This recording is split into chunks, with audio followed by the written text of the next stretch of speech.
ದಿನಕ್ಕೆ ಒಂದು 500 ಲೀಟರ್ ನೀರು ಉಪಯೋಗಿಸ್ತಾರಾದ್ರೆ ಜನವರಿ ಫೆಬ್ರವರಿ ಮಾರ್ಚ್ ಏಪ್ರಿಲ್ ಮೇ 5 ತಿಂಗಳು ಅಂದ್ರೆ 150 ದಿನ ಅಂದ್ರೆ 75,000 ಲೀಟರ್ ನೀರು ಬೇಕಾಗ್ತದೆ.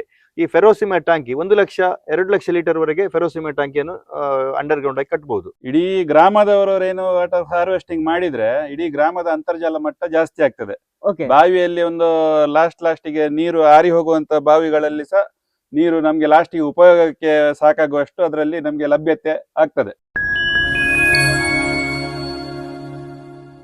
ಹಲೋ ಫ್ರೆಂಡ್ಸ್, ನಮಸ್ತೆ. I am Sharan Pereira. Welcome back to my ideas with S YouTube ಚಾನಲ್ಗೆ ನೀವೆಲ್ಲ ಹೇಗಿದ್ದೀರಿ? ಸೊ ಇವತ್ತು ನಾನು ಒಂದು ಹೊಸ ವಿಡಿಯೋ ಮಾಡ್ಲಿ ಬಂದಿದ್ದೇನೆ.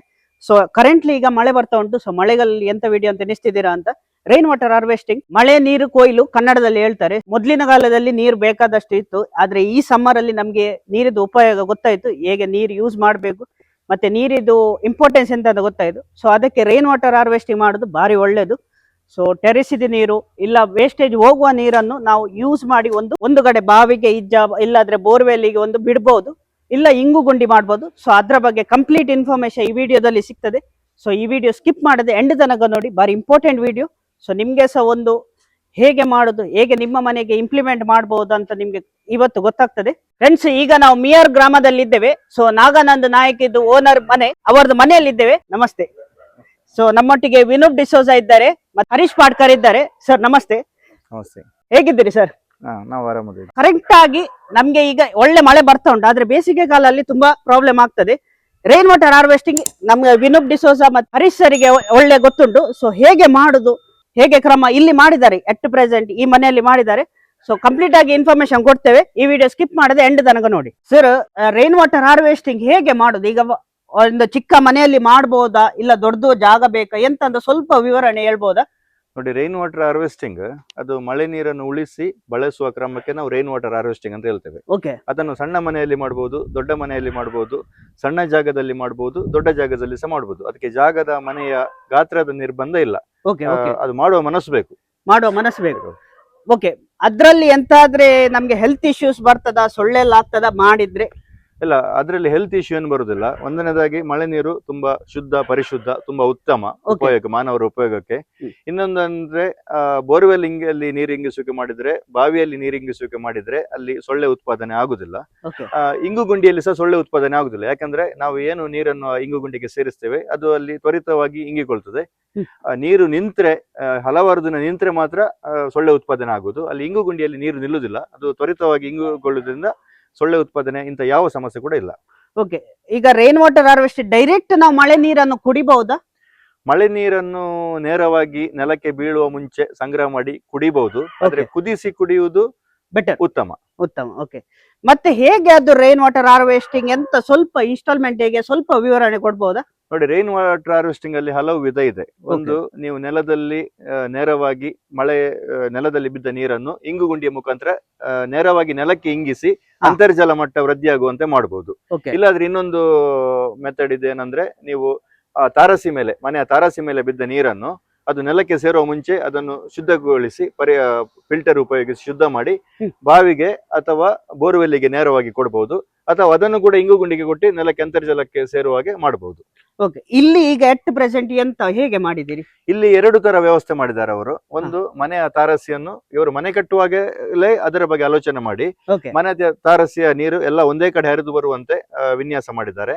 ಆ ಹರಿದು ಬಂದ ನೀರನ್ನು ಇವರು ಒಂದು ರೈನಿ ಫಿಲ್ಟರ್ ಮುಖಾಂತರ ಅದನ್ನು ಶುದ್ಧೀಕರಿಸಿ ನೇರವಾಗಿ ಬಾವಿಗೆ ಕೊಟ್ಟಿದ್ದಾರೆ. ಅದೇ ರೀತಿ ಬಾವಿಯಿಂದ ಹೆಚ್ಚುವರಿಯಾದ ನೀರನ್ನು ಹೊರಗೆ ಹೋಗದಂತೆ, ಹಾಳಾಗದಂತೆ ಮಾಡಲು ಇನ್ನೊಂದು ಇಂಗು ಗುಂಡಿ ಮಾಡಿ ಅದರ ಮುಖಾಂತರ ಅದನ್ನು ಅಂತರ್ಜಲಕ್ಕೆ ಸೇರುವಂತೆ ಮಾಡಿದ್ದಾರೆ. 2 ವ್ಯವಸ್ಥೆಯಲ್ಲಿ ಮಾಡಿದ್ದಾರೆ ಈ ಮನೆಯಲ್ಲಿ. 2 ವ್ಯವಸ್ಥೆ. ಸೊ ಇದೆಲ್ಲ ಮಾಡ್ಲಿಕ್ಕೆ ಎಷ್ಟು ಖರ್ಚಾಗ್ತದೆ, ಹೇಗೆ ಮಾಡುದು? ನೋಡಿ, ಫಿಲ್ಟರ್ ರೆಡಿಮೇಡ್ ತರುವುದಾದ್ರೆ 10-11 ಸಾವಿರ ಫಿಲ್ಟರ್ ಇದ್ದು ಖರ್ಚಿದೆ. ಮತ್ತೆ ಉಳಿದಂತೆ ನಿಮ್ಮ ಪೈಪ್ ಲೈನ್, ಪ್ಲಂಬಿಂಗ್ ಇದ್ದು ಖರ್ಚು, ಅದು ನಿಮ್ಮ ತಾರಸಿ ಎಷ್ಟು ದೊಡ್ಡದಿದೆ ಮತ್ತೆ ಮನೆಯಿಂದ ಬಾವಿ ಎಷ್ಟು ದೂರದಿದೆ ಅದರ ಮೇಲೆ ನಿಮ್ಮ ಪೈಪ್ ಎಷ್ಟು ಬೇಕಾಗ್ತದೆ, ಮತ್ತೆ ಪ್ಲಂಬಿಂಗ್ ನವರದು ಲೇಬರ್ ಎಷ್ಟು ಬರ್ತದೆ ಅದರ ಮೇಲೆ. ಇಷ್ಟೇ ನಿರ್ದಿಷ್ಟ ಖರ್ಚಂತಿಲ್ಲ, ಒಂದೊಂದು ಮನೆಗೆ ಅದರ ತಕ್ಕಂತೆ ಬೇರೆ ಬೇರೆ ಖರ್ಚು ಬರ್ತದೆ. ಓಕೆ, ಈಗ ಅದು ಬಾವಿಗೆನೆ ಬಿಡ್ಬೇಕು, ಇಲ್ಲ ಟಾಂಕಿಯಲ್ಲಿ ಸ್ಟೋರ್ ಮಾಡಿ ಮತ್ತೆ ಸಮ್ಮರ್ ಸೀಸನ್ ಯೂಸ್ ಮಾಡ್ಲಿಕ್ಕೆ ಹಾಗೆ ಆಗ್ತದ? ಟಾಂಕಿಯಲ್ಲಿ ಸ್ಟೋರ್ ಮಾಡಿ ಸಮ್ಮರ್ ಸೀಸನ್ ಯೂಸ್ ಮಾಡ್ಲಿಕ್ಕೆ ಆಗ್ತದೆ. ನೆಲದ ಮೇಲೆ ಸಹ ಟಾಂಕಿ ಇಡಬಹುದು, ನೆಲದ ಕೆಳಗೆ ಸಹ ಟಾಂಕಿ ಇಡಬಹುದು. ನೆಲದ ಕೆಳಗೆ ಫೆರೋಸಿಮೆ ಟಾಂಕಿ ಕಳಿಸುವುದಾದ್ರೆ ಪುರಸಭೆ ಅಥವಾ ನಮ್ಮ ಪಂಚಾಯತಿಂದ 30% ವರೆಗೆ ಸಬ್ಸಿಡಿ ಕೂಡ ಸಿಗ್ತದೆ. ಆಗ್ತದೆ. ಓಕೆ ಇದರಲ್ಲಿ ಒಂದೇ ವಿಷಯ ಏನಂದ್ರೆ ಸಂಗ್ರಹ ಮಾಡಿದ ನೀರಿಗೆ ಗಾಳಿ ಅಥವಾ ಬೆಳಕಿನ ಸಂಪರ್ಕ ಆಗ್ಬಾರ್ದು. ಗಾಳಿ ಅಥವಾ ಬೆಳಕಿನ ಸಂಪರ್ಕ ಆದ್ರೆ ಅದರಲ್ಲಿ ಹುಳ ಆಗಿ ಅದು ನೀರು ಉಪಯೋಗಕ್ಕೆ ಯೋಗ್ಯವಾಗಿ ಉಳಿದಿಲ್ಲ. ಆ ತರ ಅದನ್ನು ಸಂಗ್ರಹ ಮಾಡಬೇಕು, ಗಾಳಿ ಮತ್ತು ಬೆಳಕು ಬೀಳದ ತರ. ಆದ್ರೆ ಒಂದು ಸಪರೇಟ್ ಒಂದು ಅದಕ್ಕೆ ಶೀಟ್ ಕಟ್ಟಿ ಹಾಗೆಲ್ಲ ಮಾಡ್ಬೇಕಂತ ಹೇಳ್ತಿದ್ದೀರಾ? ಸಂಪೂರ್ಣ ಫೆರೋಸಿಮೆಂಟ್ ಟ್ಯಾಂಕಿ ಮಾಡುವಾಗ ಅದು ಸಂಪೂರ್ಣ ಕ್ಲೋಸ್ ಆಗಿರ್ತದೆ. ಅಂದ್ರೆ ಅದರಲ್ಲಿ ನೀರು ಒಳಗೋಗ್ಲಿಕ್ಕೆ ಮತ್ತು ಹೊರಗೋಗ್ಲಿಕ್ಕೆ ಬಿಟ್ರೆ ಬೇರೆ ಯಾವ ತರದಕ್ಕೂ ಗಾಳಿ ಹೋಗುವ ವ್ಯವಸ್ಥೆ ಇರುವುದಿಲ್ಲ. ಹಾಗಾಗಿ ಅಲ್ಲಿ ನೀರು ಏನು ಹಾಳಾಗುದಿಲ್ಲ.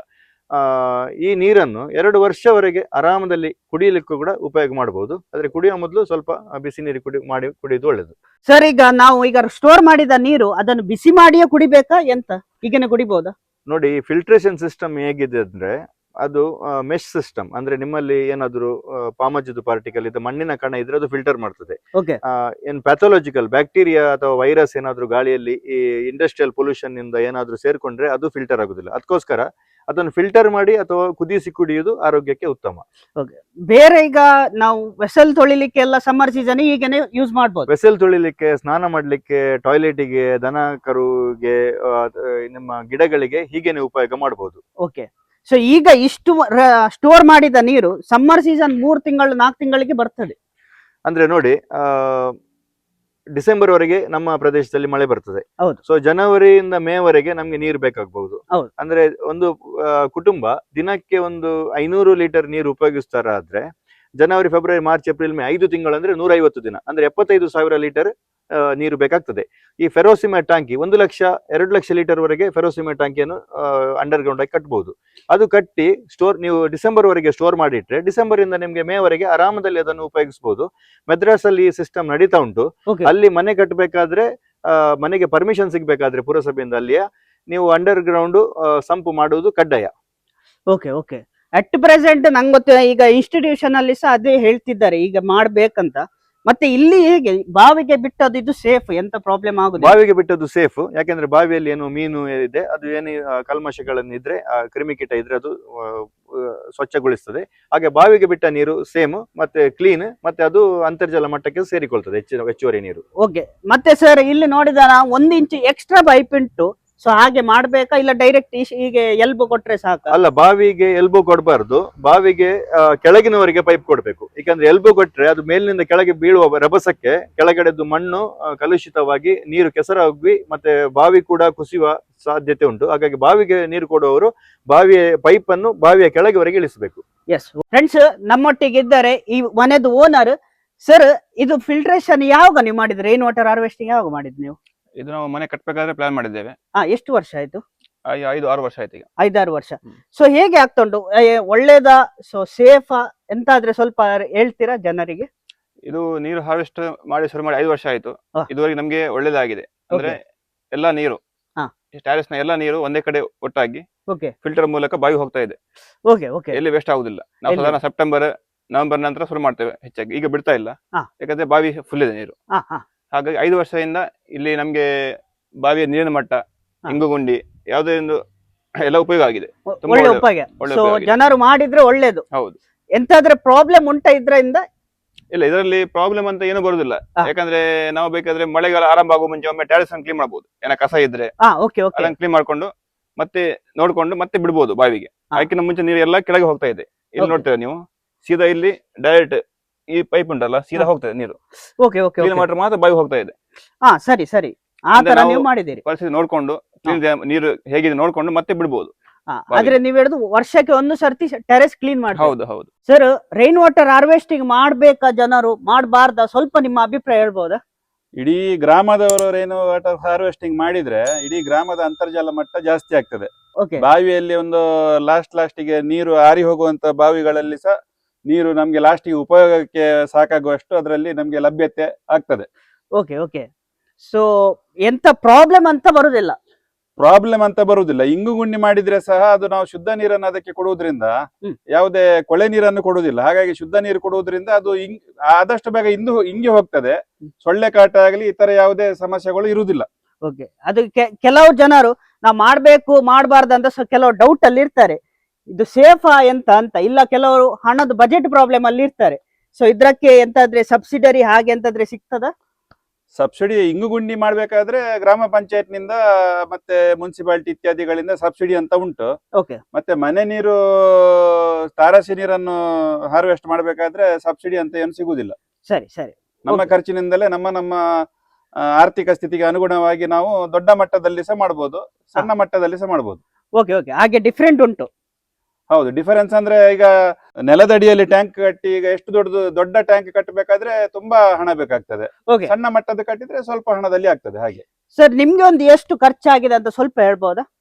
ನಮ್ಗೆ ಇದು ಫಿಲ್ಟರ್ಗೆ ಈಗ 11,000 ಖರ್ಚು ಬಂದಿದೆ. ಓಕೆ ಮತ್ತೆ ಉಳಿದ ಖರ್ಚುಗಳು ಪ್ಲಂಬಿಂಗ್ ಇದ್ದು ಪೈಪ್ ಲೈನ್ ಪ್ಲಂಬರ್ಸ್ ನವರದ್ದು ಮಾತ್ರ, ಬೇರೆ ಏನು ಖರ್ಚು ಅಂತ ಇಲ್ಲ ಇದ್ರಲ್ಲಿ. ಒಂದು ಟೋಟಲ್ ಒಂದು 20,000 ಟೋಟಲ್ ಒಂದು 20,000ದಲ್ಲಿ ಎಲ್ಲ ಆಗ್ತದೆ. ಎಲ್ಲ ಆಗ್ತದೆ. ಹೌದು, ಬಾವಿವರೆಗೆ ಒಂದು ಪೈಪ್ ಲೈನ್ ಆಗ್ಬೇಕು. ಬಾವಿಗೆ ಬಿಡೋದಿದ್ರೆ, ಓಕೆ ಬೋರ್ವೆಲ್ಗೆ ನೀರನ್ನು ನಾವು ಇಂಗಿಸುವುದಿದ್ರೆ ಬೋರ್ವೆಲ್ ನ ಒಳಗಡೆ ಪೈಪ್ ಕೊಡ್ಬೇಕಾಗ್ತದೆ. ಅದು ಫಸ್ಟ್ ಕೊಡ್ಬೇಕಾಗ್ತದೆ. ಹೌದು.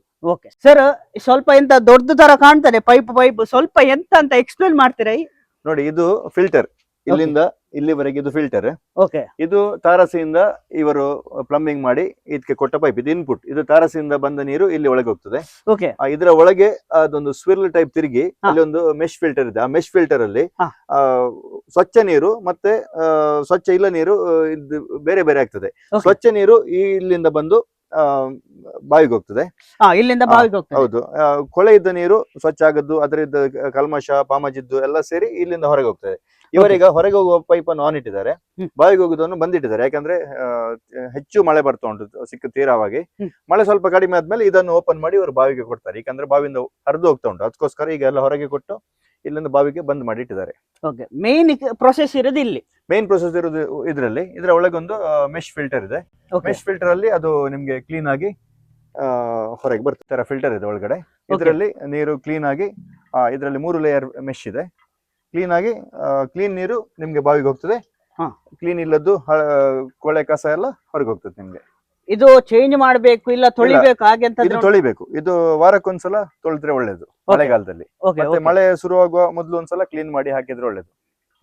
ಚೇಂಜ್ ಮಾಡ್ಬೇಕಾ? ಇಲ್ಲ, ಚೇಂಜ್ ಮಾಡ್ಬೇಕಂದ್ರೆ ಇದು ಲೈಫ್ ಲಾಂಗ್. ಇದು ಸ್ಟೇನ್ಲೆಸ್ ಸ್ಟೀಲ್, ಇದು ಏನು ಆಗುದಿಲ್ಲ, ಇದಕ್ಕೆ ರೆಸ್ಟ್ ಬರುದಿಲ್ಲ. ಇದು ಒಂದ್ಸಲ ಹಾಕಿದ್ರೆ ಇದು life long. Okay sir. Sir, so ನಂಗೆ ಇಲ್ಲಿ ಸ್ವಲ್ಪ ಗುಂಡಿ ಇದ್ದಾಗೆ ಕಾಣ್ತದೆ, ಸೊ ಇದೆ ಅಂತ ಒಂದು ಸ್ವಲ್ಪ ಎಕ್ಸ್ಪ್ಲೈನ್ ಮಾಡ್ಬೋದಾ? ನೋಡಿ, ಇದು ಇಂಗು ಗುಂಡಿ. ಇದು ಇವರು ಒಳ್ಳೆ ಮಾಡಿ ಸಿಮೆಂಟ್ ಇಂದ ಕಟ್ಟಿದ್ದಾರೆ. ಹಾ. ಮತ್ತೆ ಗುಂಡಿಯಲ್ಲಿ ಏನು ದನ ಕರು ಬೀಳದಾಗೆ ಇದರಲ್ಲಿ ಪೊಟ್ಟುಕಲ್ಲನ್ನು ತುಂಬಿಸ್ತಾರೆ 2 ಲೋಡ್. ಓಕೆ. ಆ ಪೊಟ್ಟುಕಲ್ಲು ಏನ್ ಮಾಡ್ತದೆ ಅಂದ್ರೆ ನಿಮ್ಗೆ ನೀರಿಂಗಿಸಕ್ಕೆ ಅನುಕೂಲ ಮಾಡಿ ಕೊಡ್ತದೆ. ಆದ್ರೆ ಗುಂಡಿಯಿಂದ ಏನಾದ್ರು ಯಾರು ಬಿದ್ದು ಸಮಸ್ಯೆ ಆಗುದಕ್ಕೆ ಅದು ಬಿಡುದಿಲ್ಲ. ಮತ್ತೆ ಇದು ಇವರು ಹೇಗೆ ಮಾಡಿದ್ದಾರೆ ಅಂದ್ರೆ ಇಡೀ ಜಾಗದ ನೀರು ಹರಿದು ಇಲ್ಲಿ ಬರ್ತದೆ. ಬಾವಿಯಲ್ಲಿ ತುಂಬಿ ಹೆಚ್ಚಾದ ನೀರು ಕೂಡ ಹರಿದು ಇಲ್ಲಿಗೆ ಬರ್ತದೆ. ಇಲ್ಲೇ ಬರ್ತದೆ. ಇಲ್ಲಿ ಬಂದು ಅದು ಅಂತರ್ಜಲಕ್ಕೆ ಸೇರಿ ಸೇರ್ಕೊಳ್ತದೆ ಫಿಲ್ಟರ್ ಆಗಿ. ಯಾವ ಕಲ್ಲಿನ ಮುಖಾಂತರ ಇದು ಏನು ಮಣ್ಣು ಕಸ ಕಡ್ಡಿ ಎಲ್ಲ ಫಿಲ್ಟರ್ ಆಗಿ ಅಂತರ್ಜಲಕ್ಕೆ ಸೇರ್ಕೊಳ್ತದೆ. ಮತ್ತೆ ತುಂಬಾ ಜೋರು ಮಳೆ ಬರುವಾಗ ಇಲ್ಲಿ ತುಂಬಿದ ನೀರು ಕೂಡ ಹೆಚ್ಚುವರಿಯಾಗಿ ಹರಿದು ಚರಂಡಿಗೆ ಹೋಗ್ಲಿಕ್ಕೆ ವ್ಯವಸ್ಥೆ ಮಾಡಿಕೊಟ್ಟಿದ್ದಾರೆ. ಇದು ಈಗ ಮಾತ್ರ ಹೆಚ್ಚು ಮಳೆ ಬರುವಾಗ, ಇದು 4 ಮಳೆ ಕಡಿಮೆ ಆದ ನಂತರ ಹೊರಗೆ ಹೋಗುದಿಲ್ಲ, ಖಾಲಿ ಇಂಗು ಗುಂಡಿಯಲ್ಲಿ ಭೂಮಿಗೆ ಸೇರ್ಕೊಳ್ತದೆ. ಓಕೆ, ಸೊ ಈಗ ಯಾರಿಗಾದ್ರೂ ಮನಸ್ಸಿದ್ರೆ ಮಾಡ್ಲಿಕ್ಕೆ ಸ್ವಲ್ಪ ಗುಂಡಿ ತೆಗಿಬೇಕಾ ಇಲ್ಲ ಇಷ್ಟೇ ಗುಂಡಿ ತೆಗಿಬೇಕಾ? ಇಲ್ಲ, ಇದು 7 ಫೀಟ್ ಗುಂಡಿ ಮಾಡಿದ್ದಾರೆ ಅವರು. 7 ಫೀಟ್ ಅಗಲ, 7 ಫೀಟ್ ಆಳ ಉಂಟು. 7 ಫೀಟ್ ಆಳ ಉಂಟು. ಹೌದು, ಮತ್ತೆ ಕಲ್ಲು ತುಂಬಿಸ್ತಾರೆ. ಸಣ್ಣ ಗುಂಡಿ ಮಾಡುವವರಿಗೆ 2 ಫೀಟ್ ಅಗಲ 2 ಫೀಟ್ ಆಳ ಮಾಡಿದ್ರೆ ಸಾಕು. ಉದ್ದ ಅವರಿಗೆ ಅನುಕೂಲಕ್ಕೆ ತಕ್ಕ ಎಷ್ಟು ಬೇಕಾದ್ರೆ ಸಹ ಮಾಡಬಹುದು. ಓಕೆ, ಸೊ ಸಪರೇಟ್ ಆಗಿ ಮಾಡ್ಬೇಕಾ ಇಲ್ಲ ನಮ್ಗೆ ಈಗ ಅಡಿಕೆ ತೋಟ ಇದ್ರೆ ಅಲ್ಲೇ ಮಾಡ್ಬೇಕಾ? ಅಡಿಕೆ ತೋಟ ಇದ್ರೆ ಅಡಿಕೆ ತೋಟದ ನಡುವಿನಲ್ಲಿ ಮಾಡಬಹುದು. ಜಾಗ ಇದ್ರೆ ಸಪರೇಟ್ ಆಗಿ ಸಹ ಮಾಡಬಹುದು. ಎಲ್ಲ ನೀರು ಹರಿದು ಬರುವ ಜಾಗದಲ್ಲಿ ಮಾಡಿದ್ರೆ ಒಳ್ಳೇದು. ಮತ್ತೆ ಅದರ ತೆಗ್ದ ಮಣ್ಣನ್ನು ಇಳಿಜಾರು ಪ್ರದೇಶದಲ್ಲಿ ಹಾಕಿ ಇಂಗು ಗುಂಡಿಯಲ್ಲಿ ನೀರು ನಿಲ್ಲುವಂತೆ, ಹರಿದು ಹೋಗದಂತೆ ಮಣ್ಣನ್ನು ಒಂದೇ ಸೈಡ್ ಹಾಕಿ ಬ್ಲಾಕ್ ಮಾಡಿದ್ರೆ ಒಳ್ಳೇದು. ಸೊ ಇದು ಬಾರಿ ಒಳ್ಳೇದು ಸಮ್ಮರ್ ಸೀಸನ್ಗೆ. ಇದು ತುಂಬಾ ಒಳ್ಳೇದು. ಯಾಕಂದ್ರೆ ಇದರಲ್ಲಿ ಅಂತರ್ಜಲ ಮಟ್ಟ ಜಾಸ್ತಿ ಆಗ್ತದೆ. ಇವರಿಗೆ ಮಾತ್ರ ಅಲ್ಲ, ನೆರೆಕೆರೆಯವರಿಗೆ ಸಹ ಇದರ ಏನು ಅಂತರ್ಜಲದ ಬೆನಿಫಿಟ್ ಇದೆ. ನೆರೆಕೆರೆಯವರ ಬಾವಿಯಲ್ಲಿ ಸಹ ನೀರು ಜಾಸ್ತಿ ಆಗ್ತದೆ ಇದರಿಂದ. ಸೊ ಫ್ಯೂಚರ್ ಅಲ್ಲಿ ಇದು ಬಾರಿ ಒಳ್ಳೇದು. ಅಟ್ ಪ್ರೆಸೆಂಟ್ ರಿಸಲ್ಟ್ ಸಿಗುದಿಲ್ಲ, ಫ್ಯೂಚರ್ ಅಲ್ಲಿ ಒಳ್ಳೇದು. ಇದರದ್ದು ರಿಸಲ್ಟ್ ಸಿಗುದು ಬೇಸಿಕ್ ಕಾಲದಲ್ಲಿ. ಈಗ ಇದು ನೀರು ಇಂಗಿಸ್ಕೊಳ್ತದೆ. ಬೇಸಿಕ್ ಕಾಲದಲ್ಲಿ ಇಂಗಿಕೊಂಡ ನೀರು ಉಪಯೋಗಕ್ಕೆ ನಮ್ಗೆ ಸಿಗ್ತದೆ ಬಾವಿಯಲ್ಲಿ, ಬೋರ್ವೆಲ್ ಅಲ್ಲಿ. ನಿಮ್ಗೆ ತುಂಬಾ ಥ್ಯಾಂಕ್ಸ್ ಸರ್ ನಿಮ್ಮ ಟೈಮ್ಗೆ ಮತ್ತೆ ಇನ್ಫಾರ್ಮೇಶನ್ ಗೆ. ಸೊ ನಿಮ್ಗೆ ಇನ್ಫಾರ್ಮೇಶನ್ ಸಿಕ್ಕಿದೆ ಅಂತ ಎನಿಸ್ತೇನೆ. ಎಂತ ಡೌಟ್ ಇದ್ರೆ ಕಮೆಂಟ್ಸ್ ಆಗಿ, ಸೊ ಸರ್ ಹತ್ರ ಕ್ಲಾರಿಫೈ ಮಾಡಿ ಕಮೆಂಟ್ಸ್ ರಿಪ್ಲೈ ಕೊಡ್ತೇನೆ. ಈಗ ನಾನು ನಂದು ವಿಡಿಯೋ ಎಂಡ್ ಮಾಡ್ತಿದ್ದೇನೆ. ಈ ವಿಡಿಯೋ ಇಷ್ಟ ಆದ್ರೆ ಲೈಕ್ ಮಾಡಿ, ಆದಷ್ಟು ಜನರಿಗೆ ಶೇರ್ ಮಾಡಿ. ಸೊ ನೀವು ಸಹ ನಿಮ್ಮ ಮನೆಯಲ್ಲಿ ರೈನ್ ವಾಟರ್ ಹಾರ್ವೆಸ್ಟಿಂಗ್ ಮಾಡಿ. ಸೊ ಇಷ್ಟು ತನಕ ideas with SP YouTube channel subscribe ಮಾಡಲಿಲ್ಲ ಅಂದ್ರೆ please subscribe to my channel, bell icon ಒತ್ತಿರಿ. ಇನ್ನೊಂದು ವಿಡಿಯೋ ಅಲ್ಲಿ ಸಿಗುತ್ತೇನೆ. Bye bye.